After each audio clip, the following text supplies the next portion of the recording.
ചിഹ്നം വരുന്ന വാചകങ്ങൾ എഴുതാൻ പഠിക്കാം. ആദ്യം നമ്മൾ പഠിക്കാൻ പോകുന്ന വാക്ക് നുണ പറയരുത്. അപ്പോ നു എന്നാദ്യം എഴുതാം. നാ എഴുതി കൂടെ ചിഹ്നം വരച്ചു. നു. തൊട്ടടുത്ത് ന എന്ന് വരച്ചു. ഇതെല്ലാം നമ്മൾ പഠിച്ചതാണ്. മുൻപത്തെ ക്ലാസ്സുകളിൽ നമ്മൾ പഠിച്ച അക്ഷരങ്ങളാണ് ഇതെല്ലാം.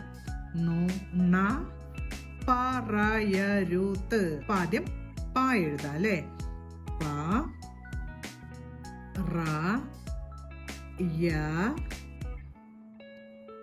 രു, രു. രു എന്ന് പറയുമ്പോൾ രാ എഴുതി ഊന്റെ ശബ്ദത്തിനായിട്ട് ഊന്ന് ചിഹ്നം ചേർത്തു. രു, ത്. താ വരച്ച് മുകളിൽ ഒരു ചന്ദ്രക്കലയിടുമ്പോൾ ത് എന്നായി. എങ്ങനെ വായിക്കും? നു, ന, പ, റ, യ, രു, ത്.